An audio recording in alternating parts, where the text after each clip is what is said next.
Point है, क्योंकि already इसमें हो चुका है इसलिए ज़्यादा इसमें टाइम नहीं लगाएंगे, है ना। और जो भी है चैप्टर वो एक्स्ट्रा क्लासेस कर करके मतलब कि कम्प्लीट तो हो गया है तुम्हारा, खाली एक्सटर्नल। ठीक है, तो देखो इसमें application of genetic engineering dairy starter culture, मतलब कि तुमको बताए थे कि डेयरिंग में क्या है, डेयरी में एग्जैक्टली क्या एप्लीकेशन है, ये तुमको लिख के लाना है, जो कि तुम ढंग से ढूंढ नहीं पाए थे, है ना। तो यहाँ पे सारा कुछ है। जैसे देखो ये कह रहा है कि पहले मतलब कि हमारे जो जेनेटिक इंजीनियरिंग का जरूरत क्यों पड़ा, तो जेनेटिक इंजीनियरिंग का इसलिए जरूरत पड़ा क्योंकि भाई हम इसमें हम दो चीज़ों को यूज़ करते हैं, या तो बैक्टीरिया को यूज़ करते हैं, और वो कहाँ यूज होता है, फॉर द स्टार्टर कल्चर में। स्टार्टर कल्चर में उसमें lactic acid, flavour production, fertilization and by product, जो भी तुम्हारा डेयरी जो स्टार्टर कल्चर का जो तुम्हारा इंडस्ट्रियल जो डेयरी इंडस्ट्री है वो बैक्टीरिया पे डिपेंड करता है, और उसमें मेन जो प्रोसेस है वो फर्मेंटेशन है, और उस फर्मेंटेशन में bacteria as a starter culture के लिए यूज होता है। और या तो ऐसा बैक्टीरिया यूज करो, या दूसरा तुम्हारा एंजाइम, यही दो चीज है जो कि तुम्हारे डेयरिंग इंडस्ट्री के लिए इम्पोर्टेंट है ना, बैक्टीरिया एंड एंजाइम। अब इसमें कह रहा है कि बहुत सारा हम लोग जेनेटिक मैनिपुलेशन, जो कि तुम पहले क्लास में भी देख चुके हो कि कैसे कैसे हम उसमें जेनेटिक मैनिपुलेशन करते हैं। और ये जो जेनेटिक मैनिपुलेशन है मोस्टली हमारा ई कोलाई में किया जाता है, सीरिया कोलाई में किया जाता है। भाई ई कोलाई में इसलिए किया जाता है क्योंकि ई कोलाई जो है एक तो मोस्ट फ्रिक्वेंटली पाया जाने वाला हमारा बैक्टीरिया है, दूसरा इसको हम लोग बहुत आराम से लैब में इसको ग्रो करा सकते हैं, और इसमें आसानी से तुम्हारा जेनेटिक मैनिपुलेशन हो सकता है। प्लस जो ई कोलाई का जो डिवाइडिंग टाइम होता है वो बहुत कम होता है, मतलब हाफ आवर में ये इसका नंबर जो है वो डबल और सो ऑन होता चला जाता है। तो इस तरह से अगर कोई भी प्रोडक्ट तुम बनाने के लिए अगर ई कोलाई को यूज करते हो, और ई कोलाई को एज ए तुम वेक्टर के रूप में यूज करते हो, तो जो तुम्हारा प्रोडक्ट है वो बहुत जल्दी ही बन जाएगा। तो यही कह रहा है कि दिस इंक्लूड डिलीशन, और इसमें तुमको प्रोसेस याद होगा कि क्या करते हैं कि हम लोग बैक्टीरिया जो ई कोलाई है उसका प्लाज्मिड लेते हैं, और उस प्लाज्मिड का एक सर्टेन पोर्शन जो कि उसके लिए इतना जरूरी नहीं है, उस पोर्शन को काटते हैं, और डिजायरेबल जीन है ना जो तुम्हारा प्रोडक्ट में चाहिए इंक्रीज करने के लिए, लैक्टिक एसिड का ही प्रोडक्शन तुम्हें इंक्रीज करना है, फ्लेवर का ही प्रोडक्शन इंक्रीज करना है, या प्रोटीलिसिस बढ़ाना है, जो भी तुम्हारा चाहिए वो जो जीन है उसी पार्ट में हम लोग उसको इंसर्ट करते हैं, और फिर हम उसको इन विट्रो यानी कि किसी मीडिया में उसको ग्रो करा के उससे या तो प्रोडक्ट आइसोलेट करते हैं, और या तो ऐसा हम लोग बैक्टीरिया को उससे आइसोलेट करते हैं। अब तुम्हारा डेयरी इंडस्ट्री में क्या क्या तुम्हारा टारगेट एरिया है ना, टारगेट एरिया इसका प्रिंट तुम ले लेना, ठीक है ना, एग्जाम याद करने के लिए तुम्हारा सही रहेगा। तो टारगेट एरिया क्या है कि जो हमारा डेयरी इंडस्ट्री है, या तो metabolic properties of dairy starter culture है ना, कह रहा है कि जो मतलब कि लैक्टोज का यूटिलाइजेशन है, पहला तो हमारा टारगेट वही होना चाहिए कि हम लैक्टोज यूटिलाइजेशन को हम लोग इंकरेज कराएं इन द लैक्टोफोकस लैक्टिस में। सो ये कह रहा है कि lactose utilisation, proteolysis and citrate formation, ये तुम्हारा तीनों जो है वो इंडस्ट्रियली इंपॉर्टेंट मेटाबॉलिक फंक्शन है, और इसमें इस प्रोसेस को शुरुआत करने वाले तुम्हारे मैके एंड कोवर्कर्स हैं 1970s में, और इसमें हम लैक्टोफोकस लैक्टिस को यूज करते हैं, राइट। हेलो राजकुमार, राजकुमार, राजकुमार, जी मैम। तुम गायब हो जा रहे हो कहीं, नेटवर्क इशू आ रहा है क्या? बैक कर दे रहा हूँ।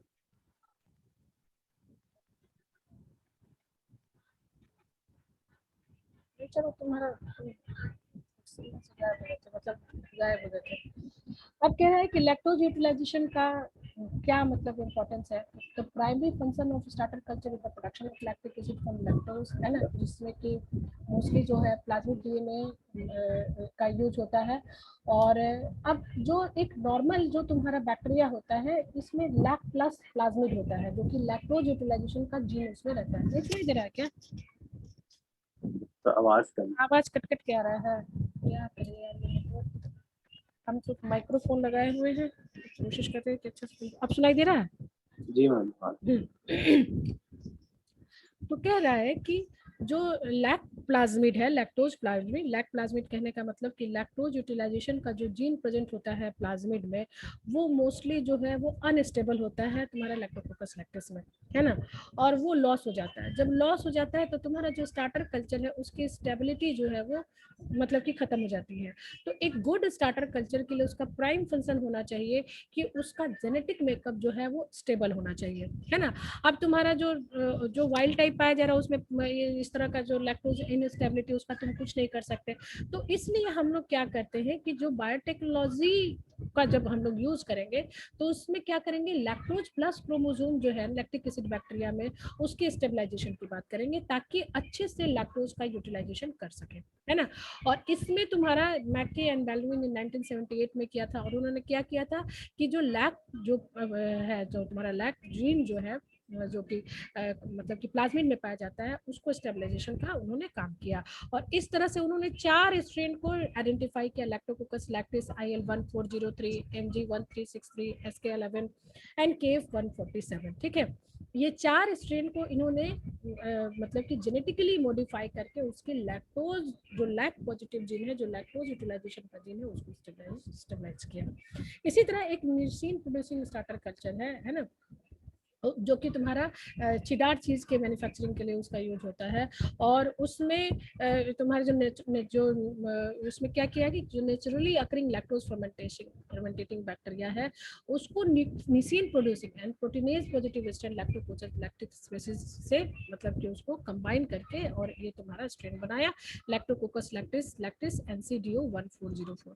और ये lactose positive, nisin positive, proteinase positive, trans conjugate तुम्हारा इस स्ट्रेन का तुम्हारा डेवलपमेंट हुआ। मतलब कहने का मतलब जो हमारे पास नॉर्मल लैक्टोकोकस लैक्टिस है उसमें निसिन प्रोडक्शन के लिए इस स्ट्रेन का यूज किया गया, लैक्टोकोकस लैक्टिस सब स्पीशीज लैक्टिस NCDO 1404। ऑब्वियसली ये तुम्हारा कल्चर में डेवलप किया, लैब में डेवलप किया गया है, और उसमें हम इस तरह के लैक्टोज फर्मेंटेटिंग और निसिन प्रोड्यूसिंग जीन को कंबाइन करके हमारा ये स्ट्रेन तैयार हुआ। तो अब जो तुम्हारा ये स्ट्रेन होगा, इस स्ट्रेन में तुम्हारा क्या दो क्वालिटी, एक तो ये इसमें प्रोटीनेज एंजाइम है, प्लस ये निसिन को प्रोड्यूस करता है, एंड ये इफेक्टिवली तुम्हारा लैक्टोज का यूटिलाइजेशन करेगा। तो इस तरह से तुम क्या किए, मैनिपुलेट कर दिए, है ना, इंडस्ट्रियल पर्पज के लिए। दूसरा है कि प्रोटीलिसिस। अब अच्छी तरह से जानते हो कि प्रोटीलिसिस का कहाँ यूज है भाई, चीज में सबसे ज्यादा हमारा जो यूज होता है वो प्रोटीलिसिस का ही है, और केसिन जो है वो मोस्ट इंपॉर्टेंट सबस्ट्रेट है for proteolysis in the preparation of fermented milk and cheese ripening में। अब अगर हम प्रोटीलिसिस एक्टिविटी इंक्रीज करा देंगे जो हमारा स्टार्टर कल्चर है, तो ऑब्वियसली ये तुम्हारा जो चीज का एक तो तुम्हारा मतलब कि हम बहुत क्विक उसका प्रोडक्ट भी बना सकेंगे एंड उसकी हम लोग फ्लेवर की इनहेंसमेंट भी कर सकेंगे। अब इसमें जो एंजाइम इन्वॉल्व होता है, ये प्रोटीनेज होता है, यू वेल नो, है ना। और उसमें 2 तरह का एंजाइम्स होता है, मतलब जो प्रोटीनेज होता है वो 2 तरह का, दो जो उसके एक्टिव कंपोनेंट्स है, यानी इंडोपेप्टिडेज एंड एक्सोपेप्टिडेज का बना होता है ना। अब ये जो एंजाइम है, ये जो तुम्हारा जीन है ना, इसमें हम लोगों को या तो क्रोमोसोमल इंटीग्रेट करे, क्रोमोसोम पे इंटीग्रेट करके इस जीन को हम लोग क्रोमोसोम पे टारगेट करके क्रोमोसोम पे इंक्लूड करें, और या तो कह रहा है कि auto construction of food grade vector fulfilling the self cloning definition. Overexpression of gene encoding component of proteolysis system has been achieved in many species of lactic acid bacteria under industrial condition of cheese making, है ना। सीधी सी बात है कि हम लोग जब प्रोटीलिसिस है, प्रोटीलिसिस process कहाँ यूज होता है, तो चीज में यूज होता है, और चीज के प्रोसेस को बढ़ाने के लिए उसमें अच्छे तरह से फ्लेवर को डेवलप करने के लिए भी हम लोग जीन मैनिपुलेशन कर सकते हैं। और 2 ही बात है, या तो हम लोग उसके प्लाज्मिड में इंसर्ट करें, और या तो हम कुछ ओवर एक्सप्रेशन, मतलब कि जो एंजाइम जो जीन है, जो प्रोटीनेज एंजाइम्स है, उसका ओवर एक्सप्रेशन करें, ताकि जो हमारा पर्टिकुलर बैक्टीरिया है वो ज्यादा अमाउंट ऑफ प्रोटीनेज का प्रोडक्शन कर सके और चीज का क्वालिटी जो है वो इम्प्रूव हो सके। तो दूसरा अप्रोच ये हो गया। तीसरा है कि तुम्हारा फ्लेवर प्रोडक्शन। ऑब्वियसली कह रहा है कि जो भी तुम्हारा जो नॉर्मल हम अगर दही की बात करें तो तुम्हें पता है कि उसमें दो तरह के जो बैक्टीरिया है वो इन्वॉल्व होते हैं, ल्यूकोनोस्टक एंड लैक्टोकोकस लैक्टिस। ऑब्वियसली ल्यूकोनोस्टक जो है वो फ्लेवर प्रोडक्शन के लिए रिस्पॉन्सिबल होता है, लैक्टोकोकस लैक्टिस जो होता है वो एसिड प्रोडक्शन के लिए होता है। तो अब और वो क्या करता है, वो अल्टीमेटली सिट्रेट का यूटिलाइजेशन करता है जिससे कि उसमें फ्लेवर डेवलपमेंट होता है। अब कहता है कि citrate परमिएज the key enzyme in citrate fermentation is linked with ये एक 8 किलो बेस लैक्टोकोकस लैक्टिस से ये तुम्हारा जुड़ा होता है। Where is lactococcus the citrate gene जो होता है वो एसोसिएट होता है इस प्लाज्मिड में। अब कह रहा है कि the metabolic properties is also not stable since they are coded by plasmid, the unstable DNA entities. The two promising approach was visualized by stabilizing these metabolic properties, that is stabilization of plasmid DNA in LAB and inactivation of gene encoding alpha acetolactate decarboxylase enzyme that convert to acetoin. देखो सीधी बात है कि कह रहा है कि ये जो हमारे पास दो बैक्टीरिया है लैक्टोकोकस लैक्टिस एंड ल्यूकोनोस्टक जो स्पीसीज है, इसमें कह रहा है कि जो सिट्रेट फर्मेंटेशन का जो जीन है वो तुम्हारा इस प्लाज्मिड पे होता है और ल्यूकोनोस्टक पे इस प्लाज्मिड पे होता है।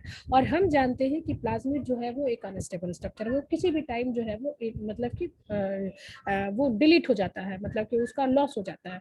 तो हमारा मेन अप्रोच क्या होगा कि हम इन दोनों जीन को स्टेबलाइज करें, है ना, और मतलब स्टेबलाइज करें ताकि हमारा फ्लेवर का प्रोडक्शन हो, एंड साइड बाय साइड हम इस जीन को जो कि तुम्हारा कन्वर्ट करके एसिटोइन बनाता है ना, उस जीन को भी इनएक्टिवेट करें, है ना। अब ये कह रहा है कि जब हम ये चीज करेंगे तो the latter approach result in accumulation of alpha acetolactate the immediate precursor to diacetyl which in turn lead to the increased concentration of diacetyl in growth medium, है ना।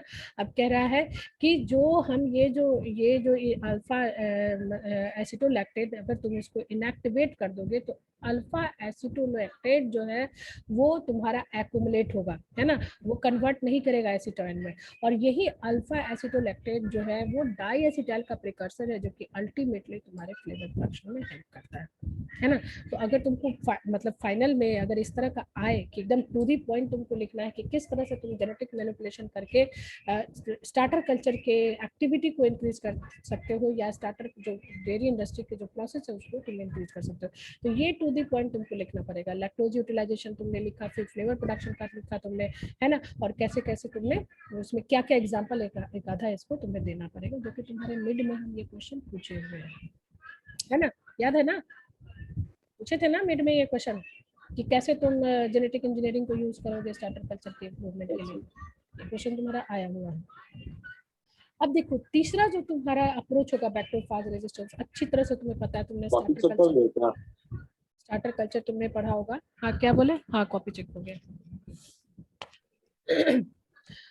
जो तुम्हारा स्टार्टर कल्चर का सबसे बड़ा दुश्मन है वो तुम्हारा बैक्टीरियोफाज। तो कुछ सुनाई नहीं दे रहा है कि हम एकदम सामने से बोल रहे हैं, मतलब कम सुनाई पड़, मतलब आवाज कम आ रहा है।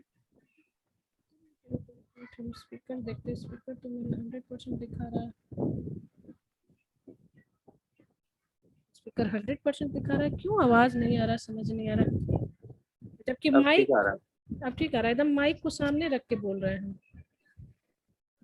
जो तुम्हारा सबसे बड़ा दुश्मन है स्टार्टर कल्चर का वो क्या है बताओ, पढ़े होंगे, बैक्टीरियोवायरस। अच्छा से अच्छा तुम्हारा जो स्ट्रेन है उसको बैक्टीरियोफाज जो है वो खराब कर देता है ना। तो हम ऐसे स्ट्रेन, और तुमने उसमें पढ़ा होगा कि क्या क्या कर सकते हो स्टार्टर कल्चर में, इतना प्रॉब्लम है उसमें, इतना सारा उसमें दिक्कत आता है कि स्टार्टर कल्चर को मेंटेन करने के लिए, और उसमें एक बहुत बड़ा फैक्टर है तुम्हारा बैक्टीरियोफाज, पूरा का पूरा तुम्हारा लॉट जो है वो खत्म हो जाता है। तो उसमें तो बस और कुछ नहीं किया जा सकता क्योंकि बैक्टीरियोफाज के इन्फेक्शन को तुम उसमें बचा नहीं सकते हो चाहे तुम कितना भी कर लो, क्योंकि इतना माइन्यूट ऑर्गेनिजम्स होता है कि तुम अपने स्टार्टर कल्चर को इससे बहुत ज्यादा मुक्त नहीं कर सकते। तो तुम्हारे पास बस एक ही अप्रोच बचता है कि तुम क्यों ना जो तुम्हारा स्ट्रेन है उसको तुम बैक्टीरियोफाज रेजिस्टेंस बना दो ताकि वो बैक्टीरियोफाज को अपने ऊपर सपोर्ट ही नहीं कर सके। तो अगेन वो जो तुम्हारा अप्रोच है अगेन तुम्हारा जेनेटिक इंजीनियरिंग है, और इसमें तुम क्या करते हो कि the technique is simply and involve the isolation of strain harbouring the phage resistance plasmid and mix with lag positive plus fast sensitive recipient and lag plus fast sensitive transcoagulant। मतलब सीधी सी बात है तुमने क्रॉस कराया, एक cross कैसे कराया, एक तुमने lactose positive fast sensitive bacteria लिया और उसको तुमने क्रॉस कराया lactose positive fast resistant bacteria से। जब तुम उसका क्रॉस कराओगे तो ये फास्ट सेंसिटिव का जो प्लाज्मिड का जो जीन है वो तुम्हारा फास्ट रेजिस्टेंट से चेंज हो जाएगा और जो स्ट्रेन तुम्हें मिलेगा that will be resistant to bacteriophage. Clear है ना? अब ये कह रहा है कि विच कंटेन अ डाई। अच्छा, तुम कैसे उसको समझोगे? जब तुम लैब में जब करने जाओगे तो तुमको कैसे पता चलेगा कि भाई हमारा जीन जो है वो इनकॉर्पोरेट हो गया है? जब तुम बायोटेक्नोलॉजी का एक्सपेरिमेंट करने जाओगे तो तुमको कैसे पता चलेगा कि भाई तुम्हारा जीन और इनकॉर्पोरेट हो गया है? जीन तो तुम्हें दिखेगा नहीं। इसके लिए तुम क्या करोगे ना कि एक डाई लगा दोगे, है ना? जैसे मार्कर नहीं कहते हैं, किसी भी जीन के साथ हम एक मार्कर उसमें डाल देते हैं तो उस मार्कर का जो एक्सप्रेशन होता है उससे हमें पता चल जाता है। अब जैसे से फॉर एग्जांपल अगर तुम्हारा दूध का तुम प्योरिटी ही चेक करते हो, जो तुम्हारा मिथाइल रेड वाला जो तुम एक्सपेरिमेंट करते हो, उसमें क्या होता है कलर चेंज से तुम देखते हो कि भाई जितना जल्दी कलर चेंज हो गया उसका मतलब है कि उतना ज्यादा कॉन्टामिनेंट है। तो मैथ सच बैक्टीरिया तो तुम्हें दिखता नहीं ग्रोथ करता हुआ, तो तुम कलर से पहचानते हो कि भाई हाँ मतलब बहुत जल्दी बहुत क्विक टाइम में इसका कलर चेंज हो जा रहा है, इसका मतलब कि इसमें बैक्टीरियल लोड बहुत ज्यादा है। तो सेम एग्जांपल यहाँ भी है, सेम जो प्रोसेस है यहाँ भी है। हम लोग डाई को उसके साथ टैग कर देते हैं, जो रजिस्टेंट जीन है ना उसके साथ हम लोग एक डाई लगा देते हैं। अब जब वो डाई जो है वो तुम्हारा जाएगा, जो तुम्हारा सेंसिटिव बैक्टीरिया है, और प्रोडक्ट में है ना मतलब कि तुम्हारा मीडिया में कलर वैसा कुछ दिखेगा, तो तुम कह सकोगे कि भाई हमारा जीन जो है वो इनकॉर्पोरेट हो गया है ना? तो सेम चीज है कि हम लोग क्या करते हैं कि in the presence of excess violent fast which contain a dye to indicate acid production and check for their ability to produce acid and for the presence of fast resistance plasmid, है ना? तुमने एक experiment किया होगा microbiology में ही, water का quality जो check करने के लिए हम लोग यूज करते थे मैकोंके अगार, याद है? मैकोंके अगार में मतलब क्या करते थे, मैकोंके अगार में हम लोग जैसे मीडिया डालें, मीडिया डालने के बाद हम लोग पानी का सैंपल डालते थे। मैकोंके अगार का हम लोग यूज इसलिए करते थे कि पानी को हम लोग चेक करते थे कि उसमें ई कोलाई है कि नहीं, है ना? तो उसमें क्या करते थे हम लोग टेस्ट ट्यूब लेते थे, उसमें मैकोंके अगार डाल देते थे और पानी का सैंपल डाल देते थे, उसमें 1 ml डाल देते थे, उसके बाद उसको छोड़ देते थे 24 to 48 आवर के लिए। तुम देखोगे कि सुबह और उसमें एक ड्यूरम ट्यूब डाल देते थे, याद है? इन्वर्टेड ट्यूब हम लोग डालते थे, एक छोटा सा इतना पतला सा ड्यूरम ट्यूब, और उस ड्यूरम ट्यूब में हम लोग देखते थे कि उसमें ऑक्सीजन बबल आया है क्या, उसमें बबल जैसा दिखता था, है ना? तो उससे हम लोग इंडिकेट करते थे क्योंकि कलर चेंज होता था। जो तुम्हारा मैकोंके अगार है उसके मीडिया में कुछ एसिड होता था और उसका कलर जो है वो चेंज होता था, वो हल्का पिंकिश कलर आता था, तो हम लोग कहते थे कि हाँ इसमें ई कोलाई है। तो ठीक उसी प्रकार इसमें भी हम लोग क्या करते हैं, कुछ एसिड डाल देते हैं और वो एसिड के प्रोडक्शन के थ्रू तुम्हें पता चल जाता है कि ये जो फाज रेजिस्टेंस का जो जीन है इसमें इनकॉर्पोरेटेड हो गया, ठीक है? अब अच्छा तुम्हारा अनदर जो है वो नेचुरल तुम्हारा बायोलॉजिकल इनहिबिटर है ना? इसमें तुम्हारा to product small protein called bacteriocin that inhibited related bacteria. देखो इसमें टेबल है, ठीक है, बहुत सारा वेल कैरेक्टराइज्ड बैक्टीरियोसिन्स का एग्जांपल होगा, और बैक्टीरियोसिन्स के बारे में तुम्हें अच्छी तरह से पता है कि बैक्टीरियोसिन क्या होता है, वो क्लोजली रिलेटेड बैक्टीरिया को किल करता है ना? और ये एक तरह का इनहिबिटर होता है, ये इसको हम लोग एंटीबायोटिक की कैटेगरी में ला सकते हैं। तो भाई अगर तुम किसी भी मतलब कि फूड का प्रोडक्शन कर रहे हो या मिल्क का ही प्रोडक्शन कर रहे हो, तो तुम्हारा नॉट ओनली जो डिजायरेबल बैक्टीरिया, उसके साथ साथ अनडिजायरेबल बैक्टीरिया भी उसमें ग्रो कर सकता है ना? तो हम लोग अगर मान लीजिए कि अनडिजायरेबल बैक्टीरिया है तो उसमें हम लोग कुछ ऐसा चीज डालेंगे ना कि जो तुम्हारे खाने के लिए भी हार्मफुल नहीं हो और साथ के साथ वो बैक्टीरिया को भी किल कर दे, है ना? तो निसिन जो है ना इट्स एग्जांपल ऑफ बैक्टीरियोसिन, है ना? ये निसिन जो है वो तुम्हारा बैक्टीरियोसिन का एग्जांपल है, और इसको मतलब कि लैक्टोकोकस लैक्टिस सब स्पीशीज लैक्टिस यूज करता है, और that Nissin is act like a natural preservative in the food system, है ना? और ये जो है वो बहुत सारे ग्राम पॉजिटिव बैक्टीरिया जो तुम्हारे फूड बॉर्न पैथोजन है जैसे डिस्टीरिया, स्टेफाइलोकोकस, क्लोस्ट्राइडियम, इन सब पे ये तुम्हारा नेगेटिव इफेक्ट डालता है, जिससे कि जो तुम्हारा प्रोडक्ट है वो सेफ रहता है ना? और इसका तुम्हारा एग्जांपल दे दिया कि जैसे मारिया इटॉल ने एक लैक्टोकोकस लैक्टिस Q2 स्ट्रेन का डेवलप किया, जो कि तुम्हारा मिल्क में बहुत अच्छे से ये मतलब कि परफॉर्म भी करता है, और ये इतना यानी 200 IU पर ml मशीन का प्रोडक्शन करता है, that is 40 times more than original strain by conjugal mating. है ना। ये जो स्ट्रेन है इसमें इतना मशीन का प्रोडक्शन होता है, और इस तरह से मशीन का प्रोडक्शन जो है क्योंकि नेचुरल प्रोडक्ट है इसलिए तुम्हारे खाने पे भी कोई इसमें साइड इफेक्ट नहीं दिखाएगा, और ये जितना भी जो closely related undesirable micro organisms है उसको वो किल भी करता है, राइट। अच्छा, अनदर जो है वो रिनेट सब्स्टिट्यूट है। भाई अच्छी तरह से जानते हो कि रिनेट जो है वो मिल्क क्लॉटिंग एंजाइम्स है, और ये तुम्हारा चीज़ के प्रोडक्शन में बहुत हेल्प करता है, और जो रिनेट है वो काफ़ी महंगा है। और पहले जो तुम्हारा प्रोसेस जो कन्वेंशनल मेथड था उसमें क्या करते भाई, काफ से स्टोमक से निकालते थे, तो भाई काफ को मतलब मारना ये सब बाद में देखा गया कि ये एथिकल प्रोसेस नहीं है, तो हम क्यों ना कुछ ऐसे आर्टिफिशियल प्रोसेस में जाए जिससे कि हमारा रिनेट का प्रोडक्शन जो है वो अच्छे से होता रहे। तो again the question is recombinant chymosin है ना, इस the commercial genetic engineering process से हम लोग क्या करते हैं कि रिकम्बिनेंट काइमोसिन जिनका हम लोग प्रोडक्शन करते हैं, और इसके लिए हम लोग क्या करते हैं कि मतलब कि काइमोसिन एंजाइम को हम लोग सेवरल माइक्रो ऑर्गेनिज्म में जैसे कि इकोलाई, बैसिलस या ईस्ट को भी यूज करते हैं, या कई तरह के जो तुम्हारे मोल्ड्स हैं है ना, म्यूकर, एस्परजिलस नाइगर, ये सब हम यूज करते हैं, और उसमें काइमोसिन जीन का हम लोग इनकॉर्पोरेशन करते हैं, राइट। अब ये कहता है कि ये जो तुम्हारा जो मैन्युफैक्चरर है जो कि इसका यूज करते हैं जेनेटिक इंजीनियरिंग करके और रिकम्बिनेंट काइमोसिन का जो यूज करते हैं, वो उनका ये कहना है कि जो रिकम्बिनेंट स्ट्रैंड है उसमें बहुत अच्छी मतलब कि बेटर प्रोटीलिटिक एक्टिविटी है, और वो जो प्रोडक्ट का जो प्रोडक्शन करता है वो बहुत ही स्टैंडर्ड प्रोडक्ट होता है। So this rennet constitute the most predictable properties than animal derived chymosin and have fewer impurities. जैसे कि तुमने पढ़ा होगा कि जो काफ से जो है वो एंजाइम जो होता है वो मिक्सचर निकलता है, उसमें कई तरह की इम्प्योरिटीज भी होती है ना। एक तो बेचारे तुमने जानवर को मार भी दिया, ऊपर से तुम्हारा एंजाइम्स भी उतना मतलब कि हाई कंसेंट्रेशन में नहीं निकल रहा है। तो जेनेटिक इंजीनियरिंग के थ्रू जो काइमोसिन मिलता है वो उसमें बहुत कम इम्प्योरिटीज होती है, और उसका एक्टिविटी भी बहुत ज्यादा होता है। अनदर जो जेनेटिक इंजीनियरिंग का जो इसका ये है मतलब कि एप्लीकेशन है एसिलेटेड चीज राइपनिंग। ऑब्वियसली जो हमारा जो ट्रेडिशनल चीज मेकिंग का जो टाइम है वो 6 से 12 मंथ लेता है ना। अगर तुम बहुत अच्छे से भी कंडीशन उसको यूज करोगे तो 6 से 12 मंथ इसमें लगता है। तो अब जो एंजाइम हम लोग सिंथेसाइज कर रहे हैं वो जेनेटिकली इंजीनियर्ड मतलब बैक्टीरिया को यूज कर रहे हैं, और कई तरह के एंजाइम जैसे proteinase, lipase, beta D glycosidase, ये सब तुम्हारा एंजाइम यूज होता है for the ripening, for the enhancement of ripening process of the cheese, है ना। और ये जो है वो सबसे पहला जो एग्जांपल जो किया गया है metabolism has been machine induced expression of bacteriophage lysin and holin in lactococcus lactis, जिससे कि complete lysis of the cell होता है। इस लैक्टोकोकस लैक्टिस में इस तरह के जीन का ओवर एक्सप्रेस कराया गया जिससे कि जो हमारा प्रोटीलिसिस प्रोसेस है वो कंप्लीट प्रोटीलिसिस प्रोसेस होता है।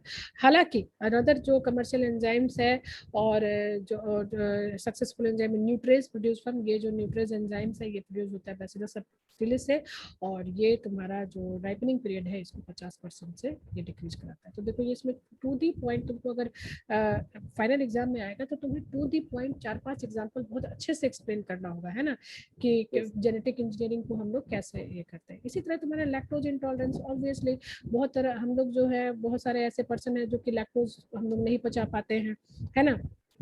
और जो उसमें जो वजह ये है कि हमारे पास वो एंजाइम्स नहीं प्रेजेंट होते हैं। तो अब जो जेनेटिक इंजीनियरिंग है उसमें कई तरह के जो माइक्रो ऑर्गेनिजम्स को जो हम लोग यूज करते हैं, ईस्ट, फंजाई और इन लोगों से जो हमारा एंजाइम्स निकलता है जो कि बीटा ग्लैक्टोसाइडेज होता है, और ये बीटा ग्लैक्टोसाइडेज जो होता है वो लैक्टोज को ग्लूकोज एंड गैलेक्टोज में चेंज करता है। तो ये प्रॉब्लम भी सॉल्व है ना।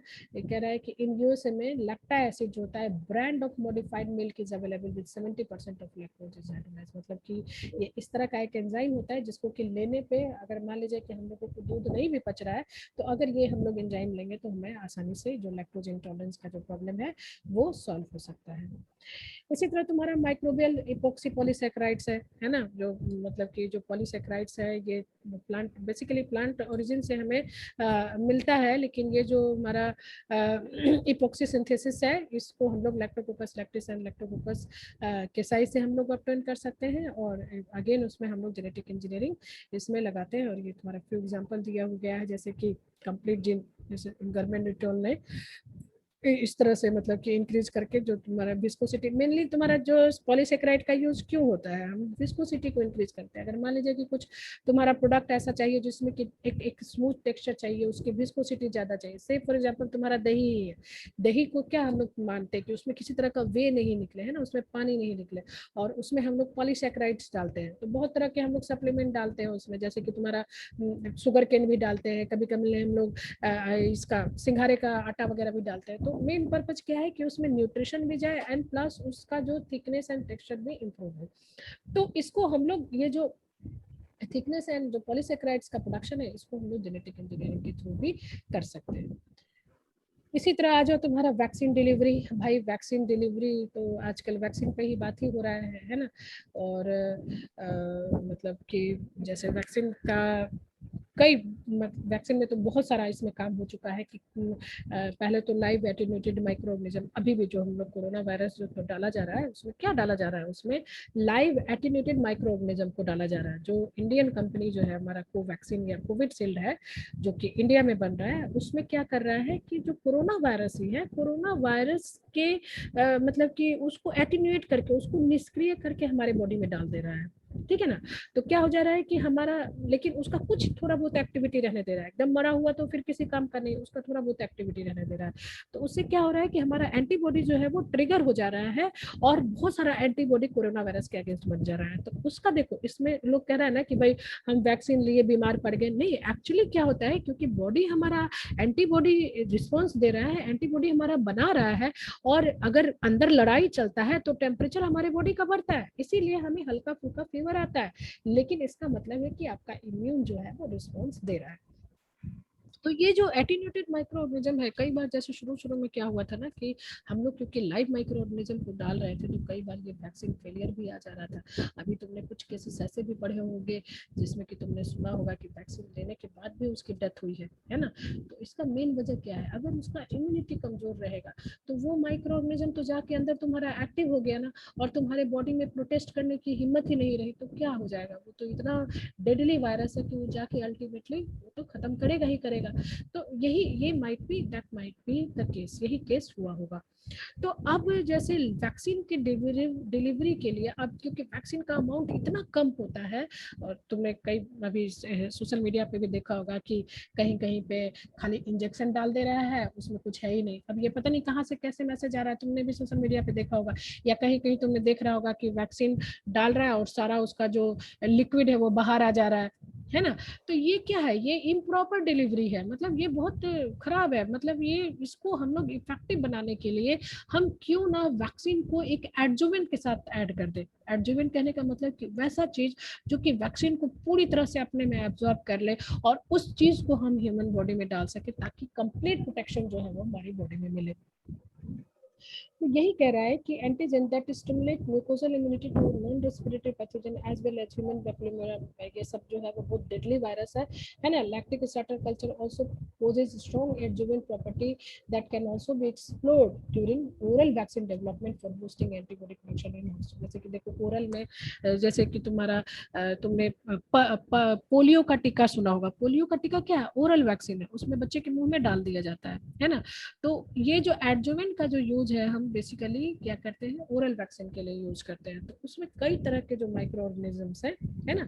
अब ये कह रहा है कि देखो so much efficacy as live antigen and enzyme carrier that is proved beneficial for oral administration that the attenuated pathogenic microorganism type in vitro. The bacterium can be genetically engineered to produce proteins from pathogenic species on their cell surface intranasal immune। मतलब basically यही चीज ये बता रहा है, इस सारी बातों में यही चीज बता रहा है कि वायरस तुम्हें माइक्रो ऑर्गेनिजम्स का एग्जांपल दिया, वायरस तुम्हें जो डिजीज का एग्जांपल दिया, और उसमें ये बताया क्या कि जो हम एडमिनिस्टर करते हैं वो इतना इफेक्टिव अगर बनाना चाहते हैं तो हम क्यों ना उसमें एडजुवेंट लगा दे, और या हम जो पार्टिकुलर स्ट्रेन है उसमें कुछ इस तरह का मॉडिफिकेशन कर दे जिससे कि उसकी एफिशिएंसी जो है वो बढ़ जाए। इसी तरह ये अदर इम्पोर्टेंट है तुम्हारा सिंगल सेल प्रोटीन, अच्छी तरह से पता है सिंगल सेल प्रोटीन जो होता है वो हम लोग आजकल खाते भी, तो best example of single cell protein is mushroom, जो कि तुम खाते हो, है ना।